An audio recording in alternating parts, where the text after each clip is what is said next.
The Adventures of Tom Sawyer in Easy English. Chapter 1. This is Tom Sawyer. Tom, no answer.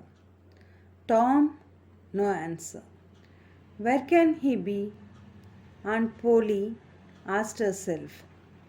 He must be somewhere here. She went to the door, looked out into the garden, and then shouted again, Tom, Tom, no answer. The old lady stood there thoughtfully. Suddenly she heard a sound behind her. She turned round quickly. There was Tom near the cupboard door. There was jam all round his mouth. What have you been doing? Aunt Polly asked angrily.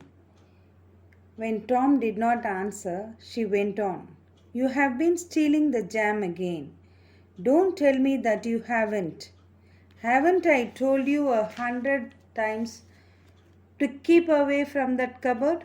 Where's my stick? Aunt Polly took a stick and raised it high. She was ready to strike Tom hard. Look behind you, Auntie, shouted Tom. Aunt Polly looked behind her. This was Tom's chance. He rushed out of the house. He climbed over the fence. Soon he was far away. Aunt Polly was angry, but she had to laugh. He's a bad boy, she said to herself. But I love him. He's my poor dead sister's boy, and I must look after him. I don't like to hit him, but I have to. If I don't punish him, he'll grow up lazy and wicked. Yes, I must be strict, Aunt Polly sighed. I'll have to punish him for stealing the jam. But how? I know tomorrow is Saturday and there's no school on Saturdays. The boys have a holiday, but I'll make Tom work. That will punish him. Tom ran away from school that afternoon. It was a lovely day, and so he went to the woods with his friend Joe Harper. They had a good time there, playing cowboys and Indians. He went home late that evening. When he went in, his aunt and his brother Sid were having their supper. His aunt felt certain that Tom has not been to school. She did not say so, but she began asking him questions like this. It was hot in school this afternoon, wasn't it, Tom?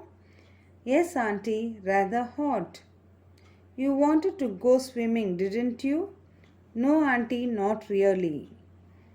Let me look at your collar. Aunt Polly said this because she used to sew Tom's collar together so that he could not take his shirt off. Then, of course, he could not go swimming. Aunt Polly examined Tom's collar. It was still sewn together. Ah, she cried. You didn't go swimming. You are a good boy, Tom. Aunt Polly, said Sid. You sewed his collar with white thread and now the thread is black. Look. Tom jumped up from the table and ran outside. He shouted over his shoulder to his brother. I'll fight you for that.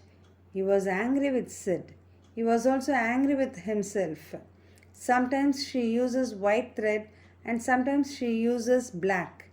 Why didn't I notice that? He was thinking. Suddenly he saw in front of him a boy who was new to the village. Tom had never seen this boy before. The boy looked very strange to Tom. He was wearing fine clothes and he had shoes on. Tom wore shoes only on Sundays and he did not like them. He did not like this new boy either. I can knock you down, he said to the boy. Try, the boy said. I can if I want to. You can't. I can.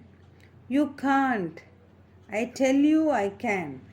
For a moment there was a pause. Both boys were breathing hard. Then Tom asked, What's your name?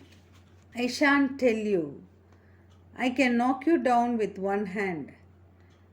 Try it, you say you can do it. But you can't, you are afraid. Who's afraid? You are. I'm not. You are. The two boys looked at each other very angrily. They moved nearer each other. Now their shoulders were touching. Both boys began pushing. They pushed each other hard. Then they stopped for a moment. With his big toe, Tom drew a line in the dust. If you step over that line, I'll fight you, he said. The new boy at once stepped over the line. The next moment, the two boys started fighting. They fought like two wild cats, hitting, kicking, and scratching each other, but were on the ground now, rolling in the dust. Their clothes were torn and dirty. Their noses were bleeding. Tom was the stronger of the two. At last he sat on the new boy. Have you had enough? He asked. The boy did not answer. He tried hard to stand up. Tom hit him again. At last the boy cried, Enough! Then Tom let him get up. The boy began to walk away. With one hand he was brushing the dust from his clothes. With the other he was holding his handkerchief to his nose. Tom stood there laughing at him. The new boy then picked up a stone and threw it at Tom. Tom ran after him, but he could not catch him. The new boy ran home. Tom waited for some time outside his house. He waited there till the boy's mother came out. Go away, she shouted. You are a bad, wicked boy. Tom slowly walked home. When Aunt Polly saw his clothes, she was very angry. You have been fighting again, she said. Very well, I shall punish you. Tomorrow you'll have to work hard. No swimming for you tomorrow. No playing either.